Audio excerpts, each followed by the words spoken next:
चलो नेक्स्ट बताता हूँ आपको, ये कुछ टर्म्स हैं, इनको समझ लेते हैं। सिलेबस में आपके एम्पैथी दिया है, एम्पैथी एंड कंपैशन, ठीक है ना, ये दो टर्म दिए हुए हैं।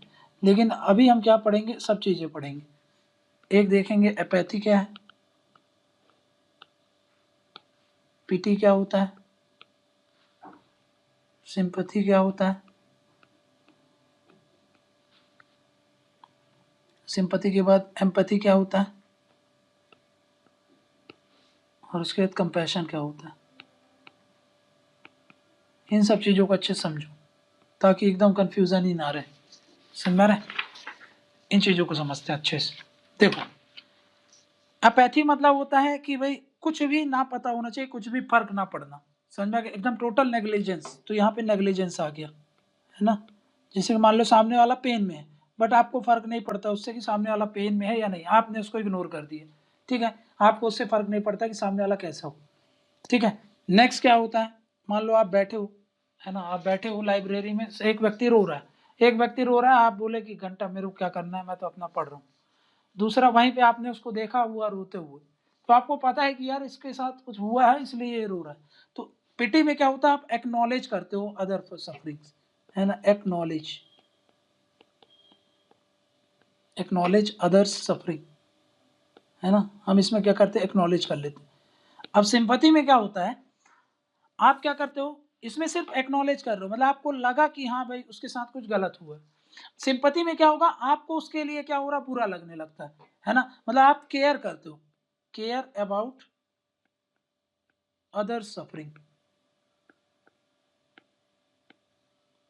ठीक है ना। एक्नॉलेज तो रहेगा ही, है ना, एक्नॉलेज तो कर ही लिए हो, तब जाकर के आप उसके, आप क्या करो, आपको उसके प्रति क्या होगा, सिंपैथी आएगी, मतलब आपको बुरा लगेगा उसके लिए। यहाँ पे आप सिर्फ, आपको पता है कि सामने वाला क्या है, पेन में है, आपकी फीलिंग्स नहीं है, यहाँ पे आपकी फीलिंग इमर्ज हो गई, है ना, यहाँ फीलिंग्स आ गई, है ना, यहाँ फीलिंग लग गई। यहाँ पे फीलिंग एब्सेंट थी, फीलिंग एब्सेंट थी, यहाँ पे भी फीलिंग एब्सेंट है, यहाँ पे फीलिंग क्या हो गई, आ गई, ठीक है। अब फीलिंग तो आ गई उसके प्रति, लेकिन आपको ये नहीं पता है अभी कि भाई उसको कैसा बुरा लग रहा है। आपको उसके लिए बुरा लग रहा है, लेकिन आप ये नहीं समझ पा रहे हो कि वो व्यक्ति कितना बुरा है उसके साथ, मतलब कितना अंदर से वो टूटा हुआ है, ये आप नहीं समझ पाओगे। तो अब नेक्स्ट बढ़ते हैं एम्पैथी में। तो यहाँ पे क्या करते हो, यहाँ पे आप दूसरों की सफरिंग्स को एक्नॉलेज करने के बाद क्या कर रहे हो, आप क्या कर रहे हो, उसको, उसकी केयर करने का सोच रहे हो, ठीक है ना, कि भाई मतलब सामने वाले के साथ यार बुरा हुआ, ऐसा सोचते हो आप। लेकिन जब मैं एम्पैथी की बात कर रहा हूँ, इसमें आप सिंपैथी में उसका दर्द नहीं समझ सक रहे हो, है ना। आप सिर्फ देख रहे हो कि सामने वाला बुरा में मतलब सामने वाले बुरा है इसलिए मेरे को खराब लग रहा है ना। सामने वाला रोता है तो कई बार हमको खराब नहीं लगता कि हाँ खराब लग रहा है, ठीक है, लेकिन वो क्या है, सिर्फ सिंपैथी है। एम्पैथी में क्या होता है, एम्पैथी में आप फील करने लगते हो खुद उसकी सफरिंग को, समझ रहे हो। इसमें आप उसको, अपने आप को उसकी जगह रखते हो और फिर देखते हो कि यार इसके साथ सही में कितना बुरा हुआ, समझ में आ रहा है। तो एम्पैथी में क्या होता है, आप उसकी फीलिंग्स को, उसके इमोशंस को अपने अपने आप को उसकी जगह पर रख करके समझते हो, समझ में आ रहा है। तो ये चीजें होती है एम्पैथी में। तो इसमें एंगेजमेंट लेवल देखो कितना ज्यादा बढ़ रहा है, समझ में आ रहा है, स्टार्टिंग से लेकर के एपैथी से लेकर के एम्पैथी तक, ठीक है। यहाँ पे फील करते हो आप, फीलिंग अदर्स सफरिंग, है ना। यहाँ पे दूसरों की खुद से ही अपर फील करते हो, मतलब यहाँ पे एक्नॉलेज करते हो, एक्नॉलेज करोगे आप,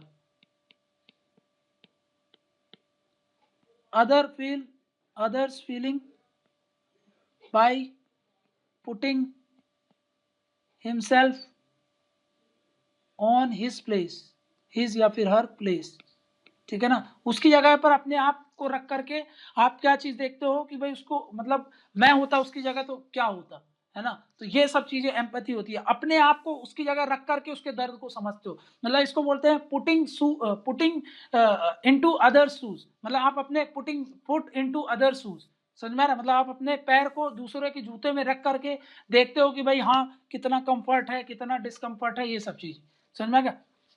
तो इसको ये अप्रोच बोला जाता है। समझ में आ रहा ना?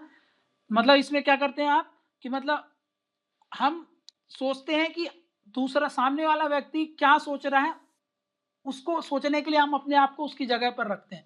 समझ में आ गया ना? तो इसको बोलते हैं पुटिंग इनटू अदर शूज, ठीक है ना, या फिर पुट इनटू अदर शूज, ऐसा बोलो। तो इसमें क्या होता है, हम 360 डिग्री थिंकिंग होती है। तो यहाँ पे थिंकिंग 360 डिग्री व्यू से, मतलब सब कुछ जैसे जूते में हम देखते हैं ना, जूता जब पहनते हैं तो कंफर्ट है कि नहीं है, कि भाई गड़ेगा तो नहीं, चलेंगे तो दिक्कत तो नहीं होगी, तो सब कुछ सोचते हैं। वैसे ही ये थिंकिंग 360 डिग्री, मतलब सब उसके सारे पेन को समझ लेना, ये कहलाएगा एम्पैथी। समझ में आ गया? तो एम्पैथी क्या कहलाएगा, जब हम सारे लोगों का उसका दर्द समझ जाएंगे तब जाकर के वो क्लियर हुआ। समझ में आ गया ना? तब जाकर के हम समझेंगे कि अच्छा ये ऐसा हुआ। कंपैशन में क्या होता है, इसमें एम्पैथी तो रहेगी, एम्पैथी तक पूरा रहेगा, प्लस आप क्या चाहोगे कि भाई अब पेन में ही थोड़ी रहेगा वो व्यक्ति, आप चाहते हो कि भाई वो आदमी इस चीज से उठ जाए, इसलिए मैं उसके लिए कुछ करूं। समझ में आ गया? तो यहाँ पे करने की भी भावना आ जाती है। समझ में आ गया? यहाँ पे एम्पैथी तो है, आपने समझ लिया 360 व्यू लगा करके कि अच्छा ये दिक्कत है, तो अब समझने से काम नहीं चलेगा, आपको क्या करना है, उसके लिए काम करना पड़ेगा। तो यहाँ पे क्या करोगे आप, want to relieve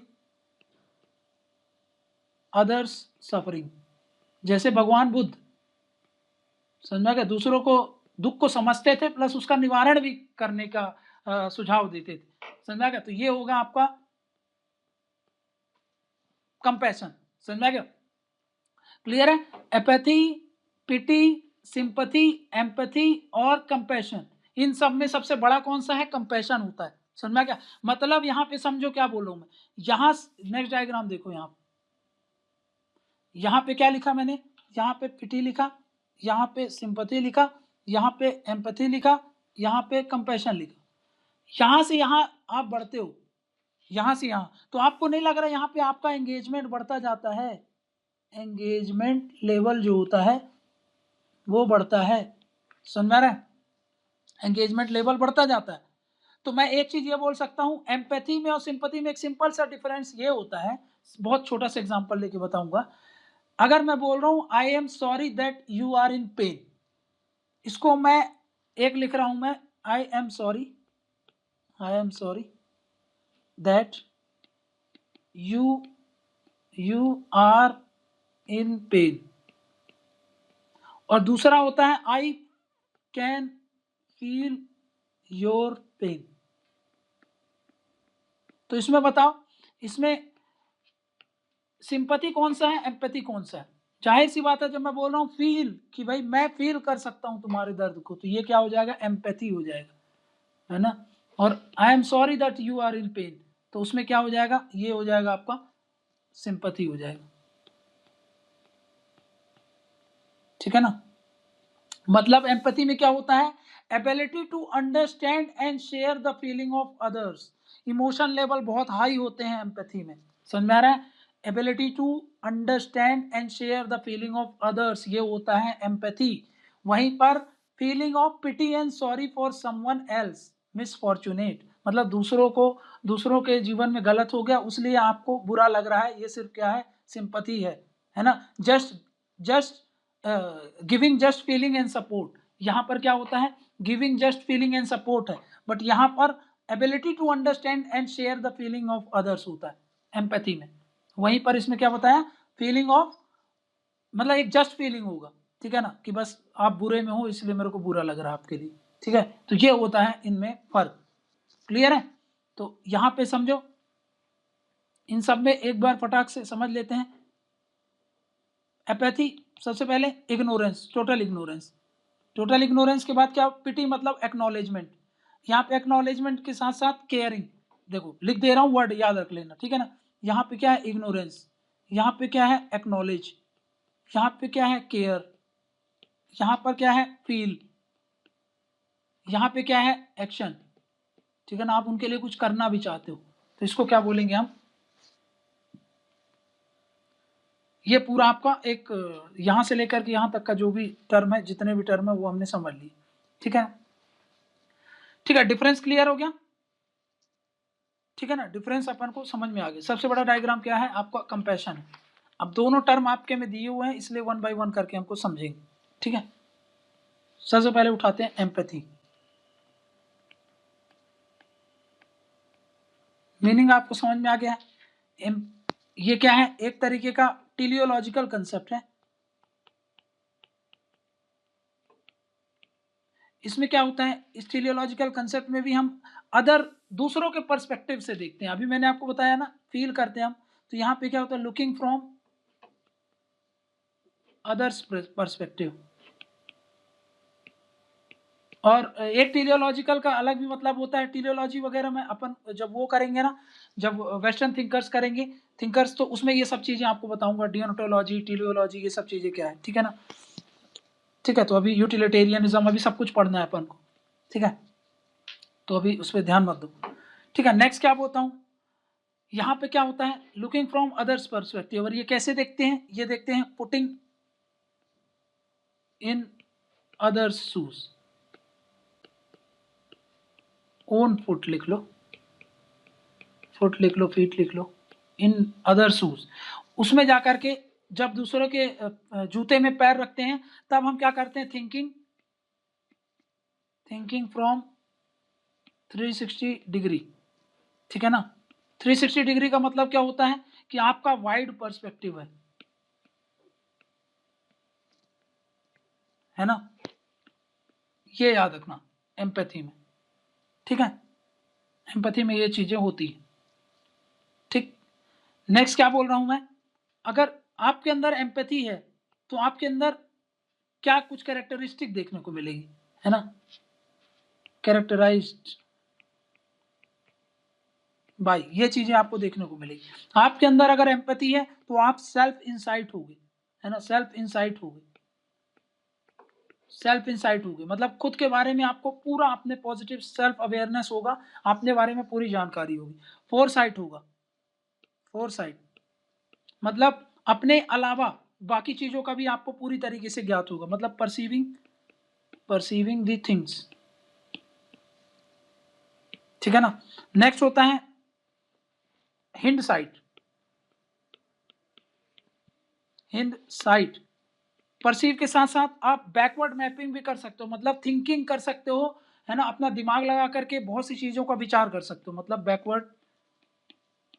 backward mapping या फिर thinking. Hind site, four site, self insight सब होता है। प्लस अगर आपके अंदर एम्पैथी है तो आपके अंदर क्या होगा, टॉलरेंस होगा। आपके अंदर ये एम्पैथी है तो आपके अंदर ऑब्जेक्टिविटी आएगी। आपके अंदर नेक्स्ट होगा, एम्पैथी होगा तभी तो कंपैशन आएगा ना, कंपैशन आएगा, समझ में आ रहा है। ये सब चीजें एम्पैथी की कैरेक्टरिस्टिक्स हैं, ठीक है, क्लियर है। अब एक चीज समझो कि भाई अगर एम्पैथी होगी ना, एम्पैथी होगी अगर है आपके अंदर, इफ एग्जिस्ट, है ना, अगर एम्पैथी है तो क्या चीजें नहीं होंगी आपके अंदर। एक तो स्टीरियोटाइपिंग नहीं होगा, स्टीरियोटाइपिंग नहीं होगा। दूसरा, ये जो क्लोज माइंडेडनेस होती है ना, क्लोज माइंडेड होते हैं जो लोग, वो नहीं होते हैं। क्यों नहीं होते अभी बताऊंगा मैं। तीसरा ये बोल रहा हूं कि ये प्रिजुडाइज नहीं होंगे, प्रिजुडाइज, है ना, प्री कंसीव्ड नहीं होंगे, प्री कंसीव्ड नहीं, ये नहीं होंगे। ये सब क्यों नहीं होते हैं, अब आप थोड़ा सा सोचो। जब अगर किसी व्यक्ति के अंदर एम्पैथी है तो मैं बोल रहा हूँ उसके अंदर स्टीरियोटाइपिंग नहीं होगा, क्लोज माइंडेड नहीं होगा, प्रिजुडाइज नहीं होगा, प्री कंसीव्ड पर्सन नहीं होगा। ऐसा क्यों होता है, क्योंकि रीजन क्या है इसका, क्योंकि मैंने आपको क्या बताया, क्योंकि वो व्यक्ति जब अगर एम्पैथी होता है तो एम्पैथी में क्या करता है, एम्पैथी में वो 360 डिग्री व्यू होता है कि नहीं होता है ना। मैंने बताया था ना 360 डिग्री व्यू होता है। 360 डिग्री व्यू का मतलब क्या, सारे एंगल से सोच करके वो ये सब चीजें करता है ना, मतलब दूसरों के नजरिए से खुद को रख करके सोचता है। तो इसलिए वो प्रिजुडाइज नहीं होता, क्योंकि वो 360 डिग्री व्यू सोचता है। तो प्रिजुडाइज क्यों होगा, स्टीरियोटाइपिंग क्यों होगा, है ना, पूर्व धारणा क्यों बनाएगा, क्योंकि वो भाई अपने आप को सामने वाले के प्लेस पर रखता है और फिर सोचता है, इसलिए 360 डिग्री व्यू होता है। तो ऐसे व्यक्ति क्या होते हैं, जो एम्पैथी होगी आपके अंदर, तो स्टीरियोटाइपिंग नहीं होगा, क्लोज माइंडेड नहीं होगे आप, प्रेजुडाइज नहीं होगा, प्री कंसीव्ड नहीं होगे, प्लस इसके अलावा आप नॉन जजमेंटल रहोगे, ठीक है ना, नॉन जजमेंटल रहते हो, ठीक है। इसके साथ साथ आप फ्लेक्सिबल होगे, ठीक है ना, ठीक है ना। उसके साथ साथ आप रिकॉग्निशन करोगे जो सामने वाला है उसके प्रॉब्लम्स को, समझ में आ गया ना, उसके फीलिंग्स को, इमोशंस को, ठीक है ना, ठीक है ना। तो ये चीजें याद रखना कि भाई अगर आप एम्पैथी में हो तो ये सारी चीजें आपके अंदर होगी, ठीक है, ठीक है। अब एक चीज समझना, ये एम्पैथी 3 तरीके की होती है ना। अगर हम थोड़ा सा इसको थोड़ा सा तोड़ें, एम्पैथी तो एक होता है, देखो इसके 3 एलिमेंट होंगे, है ना। इसके एलिमेंट्स की बात करें अगर, एक होता है कॉग्निटिव एम्पैथी,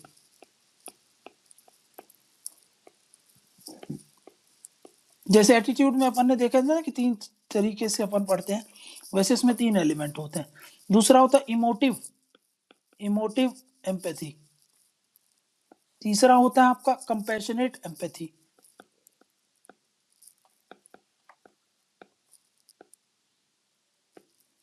कॉग्निटिव, कॉग्निशन मतलब क्या बताया था मैंने आपको, नॉलेज होना, तो मतलब यहाँ पर हम सामने वालों को अंडरस्टैंड करते हैं पहले, है ना, अंडरस्टैंड करते हैं। दूसरा इमोटिव, इमोटिव मतलब इमोशंस, इमोशंस मतलब यहाँ पे हम क्या करते हैं, फीलिंग डेवलप करते हैं, फीलिंग डेवलप करते हैं, है ना। और तीसरा कंपैशन, कंपैशन का मतलब आगे हम देखेंगे, जिसमें हम, मैंने क्या बताया था कि हम वर्क भी करना चाहते हैं, हम काम भी करना चाहते हैं ताकि हम सामने वाले को रिलीव कर सके उसकी पेन से, सफरिंग से। तो इसके कारण क्या होगा, वर्किंग आएगी, है ना, एक्शन आएगा, ठीक। तो देखो, आपको अगर सामने वाले की अंडरस्टैंडिंग नहीं रहेगी, 360 डिग्री व्यू नहीं रहेगा, तो फिर आप आगे नहीं बढ़ पाओगे। तो इसलिए क्या होगा, इसको अंडरस्टैंडिंग चाहिए, अंडरस्टैंडिंग के कारण इमोशन डेवलप होंगे, मतलब फीलिंग डेवलप होगा, फीलिंग डेवलप होगा तब जाकर के आप एक्शन ले पाओगे। तो पहला, ये दूसरा, ये तीसरा, समझ में आ गया। तो 3 एलिमेंट इसमें कौन कौन से हैं, कॉग्निशन, इमोशन और कंपैशन, समझ में आ गया ना। तो ये 3 होते हैं। अब ये जब हम एम्पैथी में जो कंपैशनेट एम्पैथी की बात करते हैं ना, जब हमारे अंदर ये आ जाता है तब जाकर के हमारे अंदर कंपैशन वाला जो टॉपिक है उसको हम लिंक कर पाएंगे, और उसको पढ़ेंगे तो आगे आपका क्लियर हो जाएगा अच्छे से, ठीक है। बट अभी तो इतने में ही आपको थोड़ा सा आइडिया हो जाना चाहिए कि भाई इतने एलिमेंट होते हैं, ठीक है। अब थोड़ा सा आगे बढ़ते हैं, सिग्निफिकेंस देखते हैं कि भाई क्या इसका सिग्निफिकेंस होता है, ठीक। इसका सिग्निफिकेंस क्या है,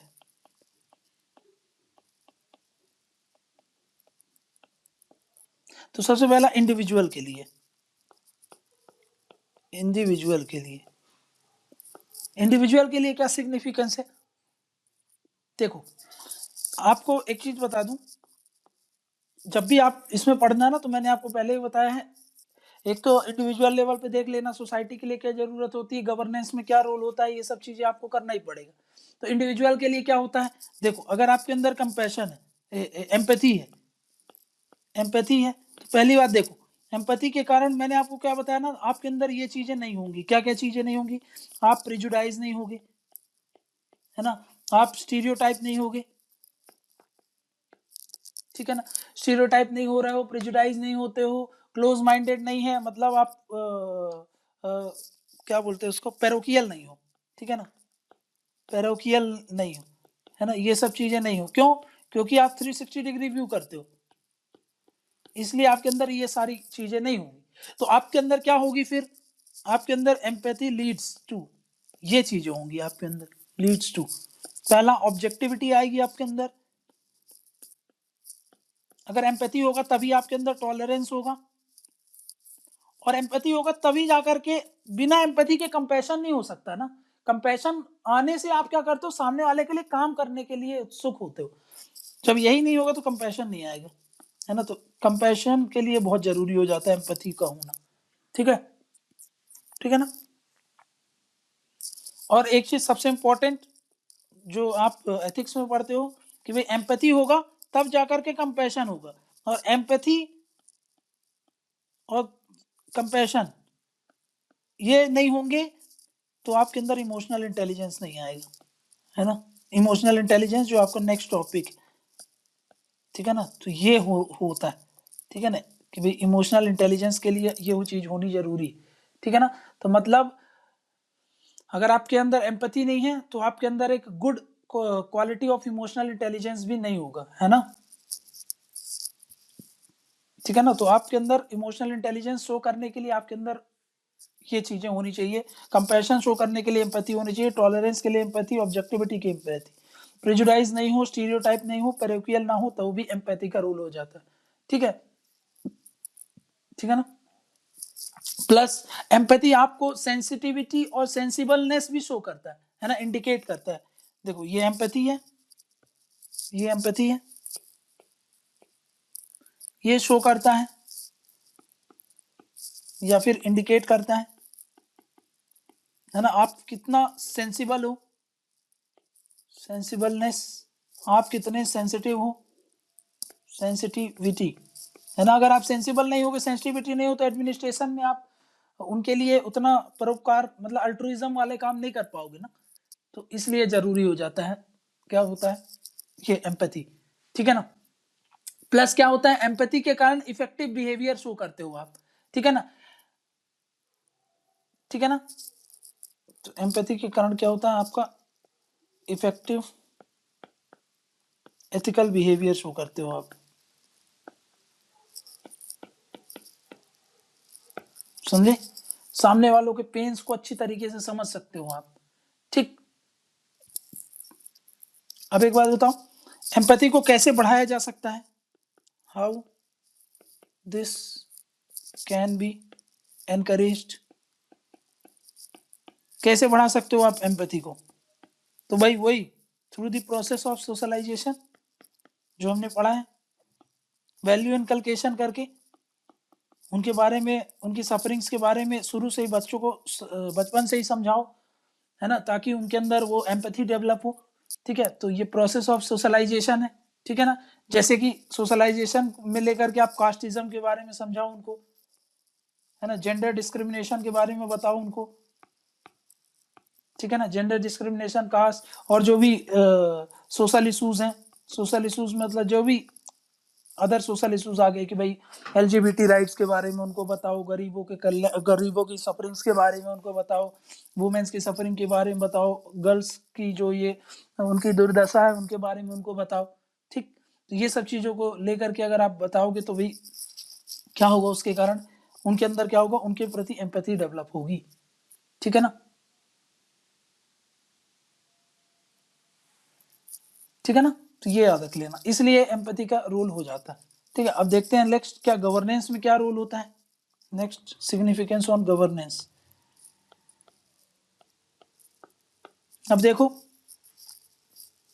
देखो स्टेट का काम क्या है, स्टेट रोल ये है कि भाई वो क्या करे, ट्रस्ट डेवलप करे, है ना, बिल्ड ट्रस्ट, ट्रस्ट डेवलप करे मतलब सोशल कैपिटल प्रमोट करे, सोशल कैपिटल को प्रमोट करे, है ना, ये होता है। दूसरा क्या होता है कि भाई सोशल जस्टिस को बढ़ावा दे, सोशल जस्टिस को बढ़ावा दे, सोशल जस्टिस में जैसे कि भाई उसको पॉवर्टी को कम करे, पॉवर्टी को रिड्यूस करे, हेल्थ एजुकेशन को प्रमोट करे, हेल्थ एजुकेशन को प्रमोट करे, अनएम्प्लॉयमेंट को कम करे, है ना, ये सब चीजें कम करे, ठीक है ना।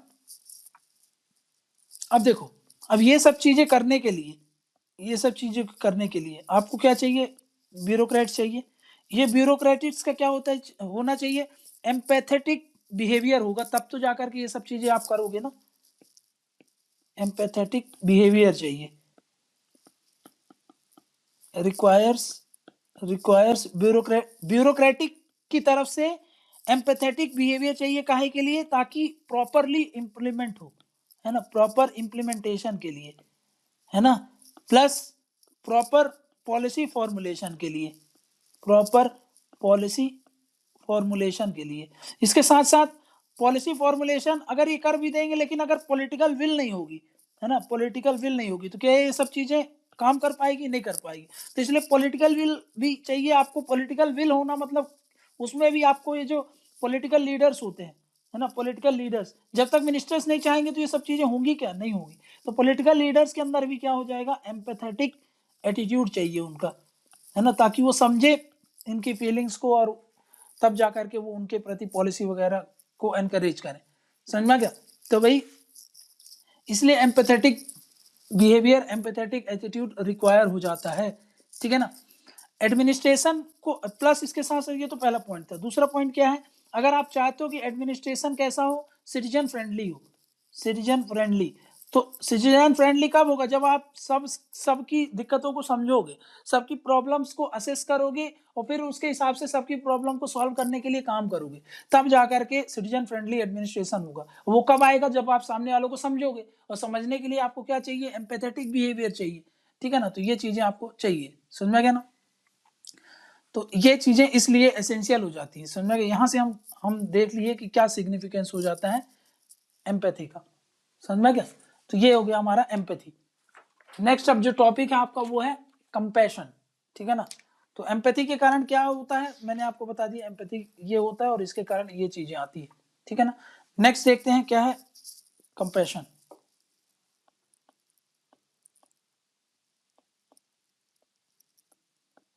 ठीक, कंपैशन क्या है, मतलब इसमें मैंने आपको क्या बता दिया था, कंपैशन मतलब क्या होता है, यहाँ मैंने बता दिया। यहाँ तो एम्पैथी होगी, एम्पैथी का कौन सा, जो कंपैशनेट एम्पैथी है, कंपैशनेट एम्पैथी वाला जो एलिमेंट था, है ना।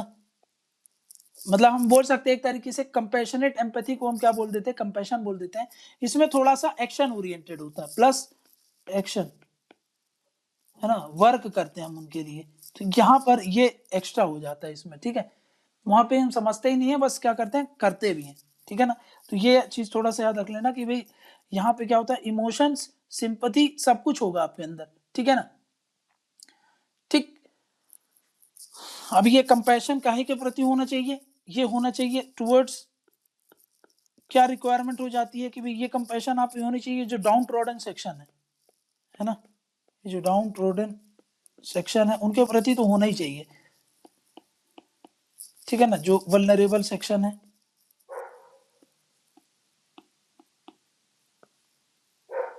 ठीक है ना। तो ये क्या होता है, कंपैशनेट क्या होता है, बिहेवियर को दर्शाता है, बिहेवियर ओरिएंटेड होता है,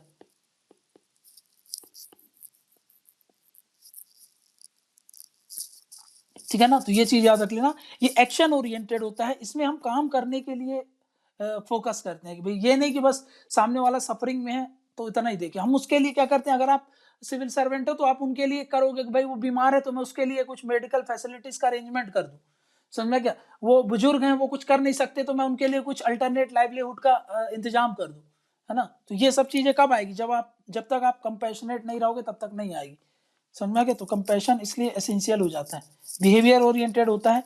ये क्यों होना चाहिए, तो मैंने आपको बता दिया, सोसाइटी में बहुत वल्नरेबिलिटी है, डाउन ट्रोडन सेक्शन है, उनके प्रति कंपैशनेट होना जरूरी है ना। अब देखो, अगर कंपैशन है तो क्या प्रमोट करता है, देखो कंपैशन प्रमोट करता है, कंपैशन प्रमोट्स, देखो क्या चीजें बढ़ाएगा, पहला active role, active role in resolution of problems of people. उसका मतलब क्या है, आपका एक्टिव रोल हो जाएगा, समझ में आ रहा है, आप खुद से ही सामने वालों की प्रॉब्लम्स का सॉल्यूशन निकालने का कोशिश करते हो। मतलब यहाँ पर क्या होगा, एक्टिव रोल मतलब प्रोएक्टिवनेस आएगी, सामने वाला बताएगा भी नहीं बहुत बार, बट आप उनको देख करके समझ जाओगे कि सामने वाला प्रॉब्लम में है तो मैं इसके लिए कुछ कर दूं, है ना। तो इसके लिए एक्टिव रोल आपका आ जाता है। नेक्स्ट, जब एक्टिव रोल आएगा तो अब आप क्या करोगे, पॉजिटिवली डिस्क्रिमिनेट करोगे उनके साथ, है ना। मतलब डिस्क्रिमिनेशन तो करोगे आप, जैसे कि भाई अब आप हो और एक बुजुर्ग लोग हैं, तो मैं क्या करूंगा, आपको थोड़ा सा साइडलाइन करके बुजुर्ग लोगों के लिए थोड़ा सा ज्यादा फेवर में काम करने लगूं, क्योंकि मेरे को पता है कि वो वल्नरेबल हैं, वो अपने से कुछ चीजें नहीं कर पाएंगे, तो मैं उनके लिए जानबूझकर अपना एनर्जी क्या होगा, इधर से डेविएट करके इनके तरफ लगा दूंगा, ताकि क्या हो, इनका भला हो, इनका कल्याण हो जाए। तो वही मैं बोल रहा हूँ, पॉजिटिव डिस्क्रिमिनेशन करूंगा मैं, है ना, पॉजिटिव डिस्क्रिमिनेशन किया जाता है, पॉजिटिव डिस्क्रिमिनेशन यहाँ पर हो जाएगा, पॉजिटिव डिस्क्रिमिनेशन फॉर जस्टिस, है ना, ताकि उनके साथ न्याय हो सके, समझ में क्या। तीसरा क्या बोल रहा हूं मैं, जब मैं पॉजिटिव डिस्क्रिमिनेशन करूंगा तो आपको नहीं लगता कि मैं इनोवेटिव आइडियाज ढूंढूंगा, इनोवेटिव आइडियाज। अब देखो इसका एग्जांपल देता हूं मैं आपको। मान लो कोई बुजुर्ग लोग हैं, है ना, बुजुर्ग लोग हैं, वो बीमारी से ग्रसित है, ठीक है, वो बीमार है, कपल्स हैं, ये दोनों को बीमारी है, दोनों का ही कोई अल्टरनेट लाइवलीहुड नहीं है। वहीं पर एक स्कीम है गवर्नमेंट की। स्कीम क्या बोलती है कि भाई ये आप इनके लिए, बुजुर्गों के लिए क्या कर सकते हो, क्या दे सकते हो, ये सारी हेल्थ फैसिलिटीज वगैरह दे सकते हो अगर वो वल्नरेबल सेक्शंस की हैं। वल्नरेबल सेक्शन मतलब कि भाई मान लो कि एक जनरल कैटेगरी की हैं, ऐसे मान लो, सॉरी जनरल कैटेगरी की बोल रहा हूँ। यहाँ पे मान लो SC ST के लिए ये स्कीम्स अवेलेबल है, ठीक है, और ये कौन है, ये जनरल के हैं, है ना, जनरल कैटेगरी के। अब क्या हो रहा है, आपके पास ही आए और अपना प्रॉब्लम बताए। अब आप क्या कर रहे हो, आप बीइंग अ सिविल सर्वेंट, आपको पता है कि ये स्कीम में तो फिट होंगे नहीं, है ना, स्कीम में फिट हो नहीं रहे, और इनके पास कोई अल्टरनेट लाइवलीहुड है नहीं, तो फिर आप क्या करोगे, आप जितनी भी एग्जिस्टिंग स्कीम्स हैं, है ना, उनको पता लगा रहे हो, सारे वो चीज देख रहे हो कि क्या भाई कैसे भी करके क्या मैं इनके लिए हेल्प कर सकता हूँ। तो ये देखो प्रोएक्टिव रोल आ रहा है ना, भाई आप नहीं भी करोगे तो कोई दिक्कत नहीं है ना, क्योंकि भाई वो तो वैसे भी सरकार ने अलाउ नहीं करके रखा है इस स्कीम के तहत, लेकिन फिर भी इन्होंने देखा कि भाई उसकी मोहल्ले के 5-6 लोगों को ये सर्विस मिल रही है, तो ये आपके पास आए थे, आपने देखा कि भाई ये स्कीम इनके लिए नहीं है, बट फिर भी आप क्या कर रहे हो, आप अल्टरनेटिव ढूंढ रहे हो, क्या कोई अल्टरनेटिव ऑप्शन है। फिर आप अपने सीनियर से बात कर रहे हो कि भाई क्या इस केस में एग्जेम्पशंस दे सकते हैं, क्या कोई ऐसा प्रोविजन है जिसमें हम एग्जेम्पशंस दे करके इनकी मदद कर सकते हैं। तो यहाँ पर देखो क्या हो रहा है, प्रोएक्टिवनेस दिख रही है कि नहीं दिख रही। दूसरा क्या हो रहा है, अब आप क्या कर रहे हो, आपको मान लो कि भाई सरकार ने क्या किया था, बोला था कि आप डिस्क्रिमिनेशन कर सकते हो कि भाई कुछ मान लो कि भाई कुछ स्पेशल केसेस में कुछ ऐसा किया जा सकता है, मान लो कोई डिस्क्रिशन पावर आपको दे के रखी है, तो फिर क्या कर रहे हो, आप उसमें से एक इनोवेटिव आइडिया निकाल रहे हो कि हाँ भाई इस स्कीम के तहत हम आपको ऐसे तहत मेरे को डिस्क्रिप्शन दिया गया है कि भाई मैं इतने फैसिलिटीज को आपको अवेल करवा सकता हूं, तो मैं क्या कर रहा हूं, आपको ये फैसिलिटी अवेल करवा दे रहा हूं। तो यहाँ पे मैंने क्या कर दिया, उनके साथ पॉजिटिव डिस्क्रिमिनेशन कर दिया कि नहीं कर दिया, प्लस उसके साथ साथ मैंने उनके साथ साथ एक इनोवेटिव आइडिया दे करके उनका काम कर दिया। तो ये क्या हो रहा है, ये हो रहा है कब, क्योंकि मेरे अंदर कंपैशन था, ठीक है ना, तो ये कंपैशन के कारण ही पॉजिटिव डिस्क्रिमिनेशन आया और ये इनोवेटिव आइडियाज आते हैं, समझ गया। तो याद रख लेना कि कंपैशन प्रमोट करता है प्रोएक्टिवनेस को, कंपैशन प्रमोट करता है पॉजिटिव डिस्क्रिमिनेशन को, इनोवेटिव आइडियाज को, समझ में आ गया। प्लस अब सोचो, अब ये नहीं कि भाई, अब ये नहीं कर सकते थे आप कि भाई इस स्कीम के तहत दे दिए आप उनको फायदा, कल को कुछ वो हो जाता तो आपके ऊपर इन्वेस्टिगेशन बढ़ जाती और फिर आपको प्रॉब्लम फेस करनी पड़ती। तो आपने क्या किया, यहाँ पर आपने इंटेलिजेंस का बखूबी क्या हुआ, आपने उसका प्रमाण दिया। तो यहाँ पर यह भी तो मैं बोल सकता हूँ कि इसके कारण इमोशनल इंटेलिजेंस शो करा जाता है ना, इसके अंदर आपका रिफ्लेक्ट होता है ना, आपका जो कंपैशन होता है उसके कारण आपका जो गुड एथिकल इंटेलिजेंस है, इमोशनल इंटेलिजेंस है, वो रिफ्लेक्ट होता है, समझ में क्या। प्लस मैं यहाँ पे ये भी तो बोल सकता हूँ कंपैशन के कारण आपका सोशल जस्टिस प्रमोट होता है कि नहीं होता। ये सोशल जस्टिस ही तो है, हेल्थ के लिए आप सामने वालों के लिए काम कर रहे हो, एजुकेशन के लिए काम कर रहे हो, तो ये सब चीजें क्या है, सोशल जस्टिस के लिए कर रहे हो, समझ में क्या। तो कंपैशन क्या होता है, हाँ एक चीज और बता दूं, ये जो आप ये देखते हो ना, equality before, equal protection before law और EBL, equality before law, equal protection of law, ठीक है ना। तो यहां पर पॉजिटिव डिस्क्रिमिनेशन जो होता है, ठीक है ना, तो यहां पर जो ये जो आप देखते हो कि भाई यहाँ पे हम पॉजिटिव डिस्क्रिमिनेशन करते हैं, ये वाला जो कंसेप्ट हम पढ़ते हैं ना पॉलिटी में, वो यहाँ से इसको हम इंप्लीमेंट कराने का कोशिश करते हैं, ठीक है ना। ये जो इक्वल प्रोटेक्शन बिफोर लॉ और इक्वालिटी बिफोर लॉ वाला जो कंसेप्ट है ना, जो आर्टिकल 14 में हम पढ़ते हैं, अब ये सब क्या है, ये सब मैंने आपको बहुत डिटेल में समझाया हुआ है, ठीक है ना। तो अब इसको लेकर के यहाँ अगर समझाने लगूंगा तो फिर ये पूरा लेक्चर ही लग जाएगा, ठीक है। तो ये सब चीजें मैंने आपको ऑलरेडी बहुत डिटेल में समझा दी है, इक्वालिटी बिफोर लॉ और इक्वल प्रोटेक्शन ऑफ लॉ। तो इसमें जो इक्वल प्रोटेक्शन ऑफ लॉ होता है या फिर इक्वल प्रोटेक्शन बिफोर लॉ, तो इसके कारण ही तो पॉजिटिव डिस्क्रिमिनेशन हम करते हैं, जो रिजर्वेशन देते हैं, याद करो रिजर्वेशन का कंसेप्ट जो आता है, ठीक है ना। तो वो सब क्या है, पॉजिटिव डिस्क्रिमिनेशन के लिए। ये सब कब आता है, जब हम down trodden section, vulnerable sections के प्रति कंपैशन होते हैं, तब जाकर के ये सब चीजें आती, समझ में आ गया। तो ये कंपैशन जो होता है हमारी बिहेवियर क्वालिटी को रिफ्लेक्ट करता है। हमारा ये जो कंपैशन होगा तो उसके कारण सामने वाले की जो डिग्निटी होती है उसकी हम रिस्पेक्ट करते हैं, ठीक है ना। तो जो पीपल होते हैं उनको सेंस ऑफ जस्टिस जो होता है वो मिलता है ना। अगर हम कंपैशन रहेंगे अगर सिविल सर्वेंट्स, तो जो लोग होंगे उनके अंदर भी एक सेंस ऑफ जस्टिस बना रहेगा ना, फीलिंग बनी रहेगी कि भाई हाँ हमारे साथ सब कुछ सही सही हो रहा है, ठीक है ना। तो ये इसलिए एसेंशियल हो जाता है कंपैशन का होना, ठीक है। ठीक है, अब देखो ये मैं आपको बताऊं तो ये इंडियन सोसाइटी है ना, ये इंडियन सोसाइटी है, प्लस ये इंडिया का जो सोसाइटी है, प्लस इंडियन जो स्टेट हुआ करते थे, मतलब जो मोनार्की हुआ करती थी एंशियंट समय से ही, है ना। एंशियंट जो स्टेट हुआ करते थे एंशियंट समय, इनके अंदर ही शुरू से ही कंपैशनेट एडमिनिस्ट्रेशन देखने को मिलता है। कंपैशनेट एडमिनिस्ट्रेशन, है ना, ये हमारे यहाँ देखने को मिलता है शुरू से ही। हमारी सोसाइटी में भी कंपैशन देखने को मिलता है ना। हमारी सोसाइटी भी कैसी थी, सोसाइटी भी कंपैशनेट थी। कहाँ, सिंस एंशियंट टाइम्स। कैसे हम ये बोल सकते हैं, ये हम ऐसे बोल सकते हैं जैसे कि हमारा कंसेप्ट होता है वसुधैव कुटुंबकम, ठीक है ना। तो भाई सब एक जो पूरी वर्ल्ड है एक फैमिली है, ठीक है। तो इसलिए हम एक दूसरे के पेन्स को सफरिंग्स को समझते हैं, एक दूसरे के लिए काम करते हैं, ठीक है ना। ये सब चीजें शुरू से ही हमारी ये आइडियोलॉजी पे चल रहा है। तो हम ये सब शुरू से ही बोलते हैं कि हमारा जो है compassionate administration since ancient time से ही हो रहा है। बट क्या हो रहा है, बट मॉडर्न समय में, मॉडर्न या फिर कंटेम्पररी समय में ये जो कंपैशनेट है ना, कंपैशनेट जो है ये अभी अभी अभी आया है ना, लेटेस्ट है ये। कैसे, मैं आपको बताता हूँ अभी अभी कैसे आया। जैसे मैं आपको तो ट्रेडिशनल शुरू से क्या चलता था,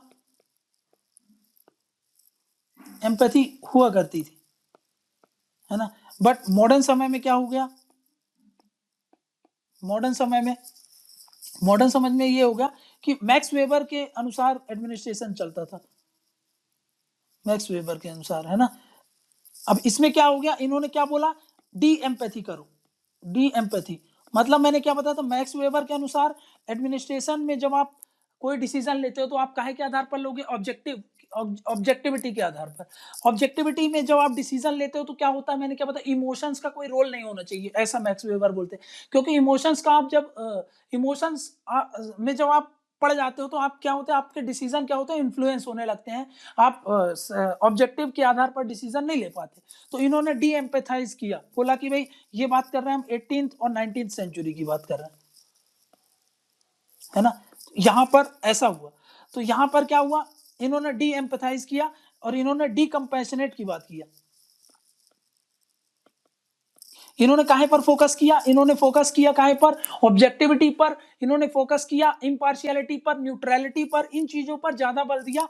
वहीं पर इन्होंने डी एम्फसाइज किया काहे पर, कंपैशनेट पर और एम्पैथी पर, बोले कि ये सब चीजें नहीं होनी चाहिए। तो मॉडर्न समय में कुछ ऐसा चल रहा था। लेकिन अभी लेटेस्ट समय में, है ना, अभी एग्जाम अगर मैं बात करूं लेटेस्ट समय में, कंटेम्पररी समय में वापस से ये समझा गया है कि भाई अगर आपके अंदर कंपैशनेट नहीं होगा, एम्पैथी नहीं होगा, तो लेटर साइड देखो, लॉ को इंप्लीमेंट कराना है अगर, तो दो चीज होती है, एक लेटर जो लिखा है उसमें और एक स्पिरिट में, है ना। तो क्या होगा, स्पिरिट मतलब रियल सेंस में जो उसका एसेंस होता है वो ऑन ग्राउंड झलके, उस सेंस में अगर आप चाहते हो इसका इंप्लीमेंटेशन हो, तो लेटर यहां से क्या होगा, ये जो अगर हम मैक्स वेवर का फॉलो करेंगे तो लेटर में तो वो लागू हो जाएगा, लेकिन स्पिरिट में नहीं हो पाता, है ना। लेकिन अगर हम कंपैशनेट का फॉलो करते हैं तो लेटर में भी होता है और वो स्पिरिट में भी होता है। तो अगर हम चाहते हैं कि भाई लेटर और स्पिरिट में कोई चीज इंप्लीमेंट हो, एक कंपैशनेट एडमिनिस्ट्रेशन रहे हमेशा, है ना, डाउन ट्रोडन सेक्शंस का वेलफेयर हो, पॉजिटिव डिस्क्रिमिनेशन हो, इनोवेशन आए, ये सब चीजें, तो हमारे अंदर एम्पैथी आनी चाहिए, एम्पैथी या फिर बोल लो कंपैशन होना चाहिए, है ना। तो ये याद रख लेना, ये ट्रेंड चेंज हुआ है। शुरू में थोड़ा एम्पैथी थी, लेकिन मॉडर्न समय में क्या हो गया, मॉडर्न समय में एम्पैथी नहीं थी। ये मैं इंडिया की बात बोल रहा हूँ, ठीक है ना। पहले एशियंट समय में तो हुआ करती थी, फिर बाद में क्या हुआ, बाद में ये चीजें आ गई कि भाई हम मैक्स वेबर के सिद्धांत पर काम करने लगे, ठीक है ना। ये वाला पूरे वर्ल्ड का भी ले लो आप, इंडिया का भी ले लो, ऐसा भी हो रहा था। वर्ल्ड में फॉलो हो रहा था। इंडिया में तो वैसे भी अगर आप रियल सेंस में देखोगे ना, तो ट्रेडिशनली हम एम्पैथी को फोकस करते थे।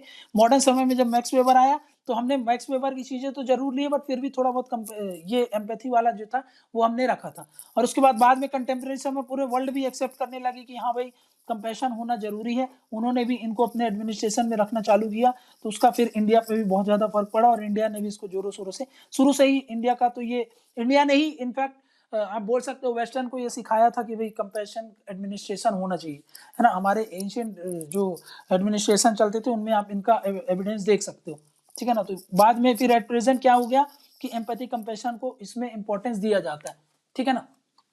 तो ये याद रख लेना, ठीक।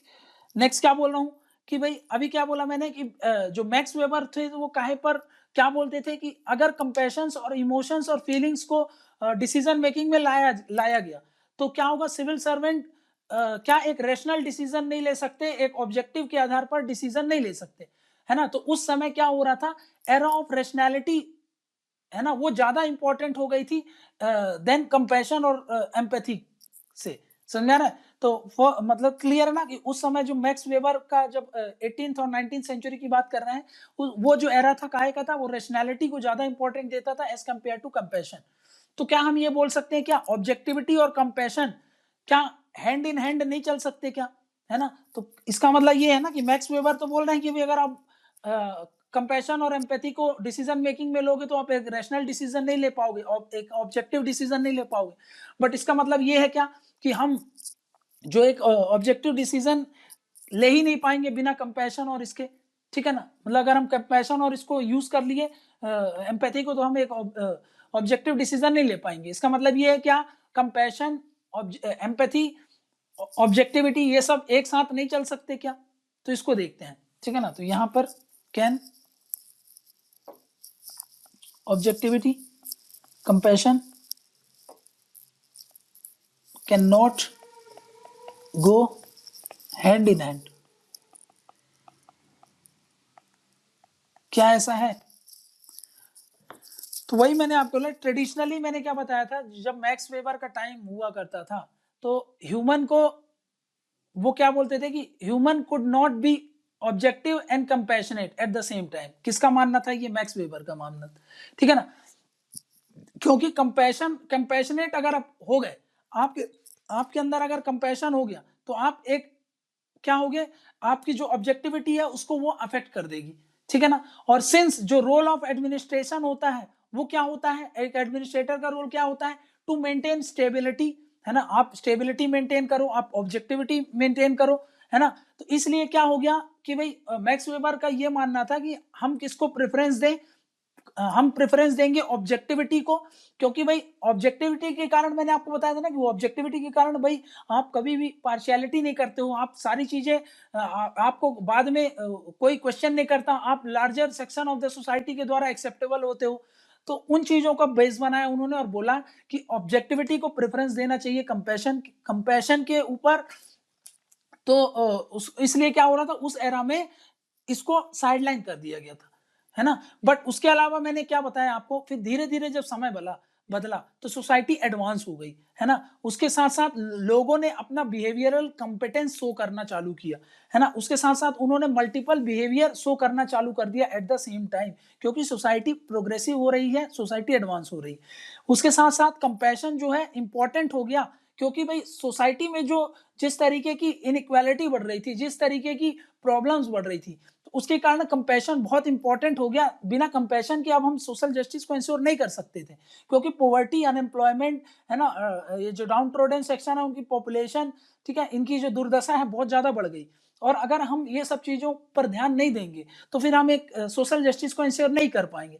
तो इसलिए क्या हो गया, सिविल सर्वेंट को अब जरूरत पड़ गई कि आपको ऑब्जेक्टिव भी होना है और उसके साथ साथ कंपैशनेट भी होना पड़ेगा। क्योंकि भाई सिर्फ ऑब्जेक्टिव हो गया और अगर आप कंपैशनेट नहीं होगे, तो यही तो रीजन है कि कंपैशनेट नहीं थे इतने समय से, तो पॉवर्टी खत्म नहीं हो पाई, अनएम्प्लॉयमेंट जो है वो इतना बढ़ा हुआ है, समझा गया। जो डाउन ट्रोडन सेक्शन है इतने सफर करते हैं, ऐसा क्यों, क्योंकि भाई सिर्फ आपने ऑब्जेक्टिव पे फोकस किया और कंपैशन पर फोकस नहीं किया। इसलिए क्या हो गया, इनको देखने के वाला, इनके प्रति सोचने वाला, इनके प्रति काम करने वालों की संख्या कम हो गई। तो एडमिनिस्ट्रेशन इनके प्रति क्या एपैथेटिक हो गया, एपैथेटिक हो गया, इसलिए क्या हो गया, इनकी प्रॉब्लम और बढ़ती गई। तो इसलिए क्या हो गया कि सरकार को भी लगा कि यार देखो अब पॉजिटिव डिस्क्रिमिनेशन करना पड़ेगा जो weaker section of the society है ना, इसलिए हमको क्या करना पड़ेगा, इनके लिए पॉजिटिव डिस्क्रिमिनेशन करना पड़ेगा। और इसको हम ये थोड़ी समझ रहे हैं, पॉजिटिव डिस्क्रिमिनेशन का मतलब ये थोड़ी है कि हम इनइक्वालिटी कर रहे हैं, इक्वालिटी हम इक्वालिटी लाने की कोशिश कर रहे हैं, समझ में आ रहा है, हम बायसनेस नहीं है, हम तो पॉजिटिव डिस्क्रिमिनेशन कर रहे हैं, इक्वल प्रोटेक्शन दे रहे हैं उन लोगों को ताकि उनका अपलिफ्टमेंट हो सके। तो इसलिए अब क्या होगा, हमको कंपैशनेट होना पड़ेगा, ठीक है ना। इवन जो all India service conduct rule है वो एम्फसाइज करता है बोथ, आप न्यूट्रल भी रहो, आप ऑब्जेक्टिविटी भी रहो, आप कंपैशन भी रहो, समझा गया, इसलिए वो इन सब चीजों पर बल देते हैं, समझा गया। तो इवन आप वहां पे भी बताने लगना कि फिर कि भाई ऑल इंडिया सर्विसेज के जो कंडक्ट रूल्स है वो भी इन चीजों पर एम्फसाइज करने लगे और इनको वो करने लगे, ठीक है ना, ठीक है ना। लेकिन हाँ, कभी कभी ऐसा हो सकता है कि कभी कभी क्या होगा, कंफ्लिक्ट होगा, ऑब्जेक्टिविटी और कंपैशनेट में कंफ्लिक्शन हो, है ना। तो क्योंकि ऐसा रूल ऑफ लॉ है इंडिया में, तो आपके पास कोड ऑफ कंडक्ट है, ठीक है, आप बिना कोड ऑफ कंडक्ट के काम नहीं कर सकते। तो कभी कभी ऐसा होगा आपके अंदर कि कंफ्लिक्ट होंगे, आप कंपैशनेट को चूज करोगे, ऑब्जेक्टिविटी को चूज करोगे, तो उस केस में आपको फिर प्रॉब्लम हो सकती है, आप एथिकल डिलेमास में जा सकते हो, ठीक है ना। तो वहां पर फिर आपको कैसे, किसको फोकस करना है, किसको मतलब कंपैशनेट की तरफ जाओगे कि ऑब्जेक्टिविटी की तरफ जाओगे, तो फिर उसके लिए आपको पूरा असेसमेंट करना पड़ता है। वो सब हम आगे वाली क्लासेस में देखेंगे कि कब हम कौन सी चीजों को चूज करते हैं, ठीक है ना, कब हमको कौन सी चीजों को चूज करना चाहिए, ठीक है, वो सब देखेंगे, ठीक है ना। नेक्स्ट क्या बोल रहा हूँ, जो कंपैशन है ना, वो भी एक बहुत ही ब्रॉड वैल्यू है, ठीक है, स्टेट के लिए, स्पेशली स्टेट के लिए बहुत ही जरूरी हो जाती है, क्योंकि इवन कौटिल्य जो थे ना, उन्होंने बहुत ज्यादा एम्फसाइज किया था इस पे, कंपैशन पर। उन्होंने बोला था कि ड्यूटी ऑफ द किंग क्या होता है, एक ड्यूटी ऑफ द किंग ये होता है कि वो अपने जो सब्जेक्ट हैं उनके प्रति क्या हो, कंपैशनेट रहे, समझ में ना। क्योंकि वो ये बोलता है, देखो वो क्या बोलता है, उनका स्टेटमेंट सुनना, कौटिल्य क्या बोलते हैं, happiness happiness of king lies in the happiness of his subject, ये बोलते हैं वो, समझ में आ रहा है आपको, happiness of king lies in the happiness of subject, मतलब पहले सामने वाला की प्रजा ही खुश नहीं है तो आप कैसे खुश हो सकते हो, आपकी खुशी उसी में है कि आपकी प्रजा खुश रहे। तो आपकी प्रजा कब खुश रहेगी, जब उनके प्रति आप क्या करोगे, है ना, उनके प्रति आप कंपैशनेट रहोगे, उनके प्रति आप इनोवेटिव आइडियाज लाओगे, पॉजिटिव डिस्क्रिमिनेशन करोगे, वेलफेयर एक्टिविटीज लोगे, तब जाकर के होगा कि नहीं होगा। तो उसके लिए क्या होना पड़ेगा, आपको कंपैशनेट होना पड़ेगा, समझ में गया। जो सेंस ऑफ जस्टिस होनी, जो सेंस ऑफ जस्टिस है वो सोसाइटी में प्रिवेल होगी तभी होगी जब क्या होगा कि स्टेट क्या होगा, कंपैशनेट होगा अपने लोगों के प्रति, तभी जाकर के आप सोशल जस्टिस अचीव कर सकते हो, सोशल कैपिटल अचीव कर सकते हो, समझ में गया ना, ठीक है ना।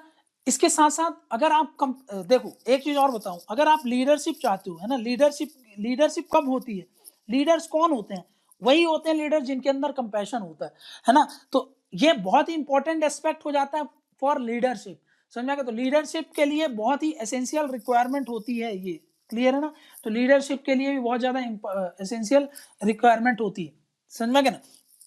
देखो एक बार सुप्रीम कोर्ट ने हाई कोर्ट को हाई कोर्ट बोल रहा हूँ, सुप्रीम कोर्ट ने महाराष्ट्र की स्टेट गवर्नमेंट को लताड़ लगाई थी, समझ में गया ना, स्टेट गवर्नमेंट को भी और उसको भी, सेंटर को भी, ठीक है ना। क्योंकि एक बार ड्रॉट आया था महाराष्ट्र में, तो यहाँ पर जो इनका बिहेवियर था ना, जो इनका था, मतलब वहाँ की जो स्टेट गवर्नमेंट थी और जो सेंटर गवर्नमेंट थी, उनका बिहेवियर कुछ ऐसा नहीं लग रहा था कि वो ड्रॉट के लिए कुछ काम कर रहे हैं, समझा गया। तो इसलिए फिर उन्होंने, सुप्रीम कोर्ट ने उनको बोला था कि आपका क्या है, ऑस्ट्रिच टाइप का एटीट्यूड है। ऑस्ट्रिच टाइप का एटीट्यूड मतलब क्या होता है, नेग्लेक्ट कर देना, एपैथेटिक बिहेवियर होना। तो ये सब चीजें नहीं होनी चाहिए, ठीक है ना, ये सब चीजें नहीं होनी चाहिए। आपको प्रोएक्टिवनेस शो करनी चाहिए थी, आपको प्रोएक्टिवनेस दिखाना चाहिए था। आप इसलिए नहीं दिखाए क्योंकि आपके अंदर कंपैशन नहीं था, तो इसलिए क्या हो गया, आपको वो सब चीजों, आप अगर आप कंपैशन नहीं होगा तो आप नेग्लिजेंस शो करोगे, है ना, आप थोड़ा सा सीरियसनेस नहीं रहोगे। तो ऑस्ट्रिच टाइप का एटीट्यूड नहीं होना चाहिए। समझ में आ गया? तो ये सब चीज़ें आप बोल सकते हो कि भाई लीडरशिप के लिए एसेंशियल हो जाती है, स्टेट के लिए तो बहुत ही ज़्यादा एसेंशियल हो जाती है, स्टेट के लिए रिक्वायरमेंट हो जाता है। काहे के लिए? ताकि पॉजिटिव डिस्क्रिमिनेशन कर सके, इनोवेटिव आ सके, प्रोएक्टिवनेस आ जाए, सोशल जस्टिस एंश्योर कर सकें, ठीक है ना? इक्वालिटी ला सके समाज में, ठीक है? इनको अपलिफ्टमेंट करा सके, ठीक है ना? तो बाकी ये सब चीज़ें आप जो भी चीज़ें जानते हो, कैसे अपलिफ्टमेंट करना है सोसाइटी का, वो सारे पॉइंट आप लिख करके मेंशन कर देना। तो यहाँ पर हमारा ये जो टॉपिक है एम्पैथी, कंपैशनेट, ये वाला भी हमने कर लिया।